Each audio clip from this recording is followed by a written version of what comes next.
So just before 6 p.m. last night, 3 people were amongst a crowd of other people near the festival's main stage, near Columbia and Kiefer Street. So that would be the 500 block of Columbia Street. With no warning and for no apparent reason, a stranger approached these 3 people and attacked them, stabbing each of them. The victims are a man and a woman in their early 60s and another woman in her early 20s. The 3 victims were all taken to local hospital for treatment.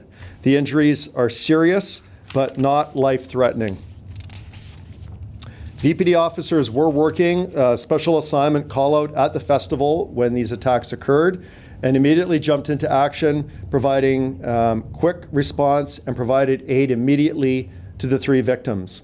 They spoke to people nearby and obtained eyewitness descriptions of the suspect who had left the area immediately following the attack, and they relayed this information to many other officers working in the area. And I just have to say how incredibly proud I am of these police officers. Their poise, their quick thinking, their presence of mind, because I will tell you when something like that happens, there's an initial moment of chaos where you will see, rumblings in the crowd. You're not exactly sure what you're dealing with, but to go into that chaotic situation and to restore calm to that tragedy is exactly what our officers did. This prevented further victims and led to the quick arrest of a suspect. The suspect in these attacks is a 64-year-old man. He's a non-Vancouver resident who was located within minutes of the crime in the downtown east side and taken to jail. He has had contact with police in the past, but not here in Vancouver. We have no VPD records of this person. He was on a day pass from a Lower Mainland Forensic Psychiatric Center outside of Vancouver. Investigators from our Operations Division, Forensic Identification Unit, our Major Crime Section, and our Victim Services Unit have been working relentlessly on this case, gathering evidence, gathering forensics, dealing with the suspect, and also tending to these victims to make sure that we provide wraparound services to help get them through this very traumatic incident that they have all experienced. And we're also working with Crown Counsel to obtain charge approval, which we are hoping for in fairly short order. At that time, of course, this person's name will be released and you will be able to find out more information. But at this time, I'm not able to tell you this person's name, so that won't be part of our press conference today. Though a suspect has been arrested, charges have not been laid, and as I mentioned, for that reason, I can't give you a lot of specific detail.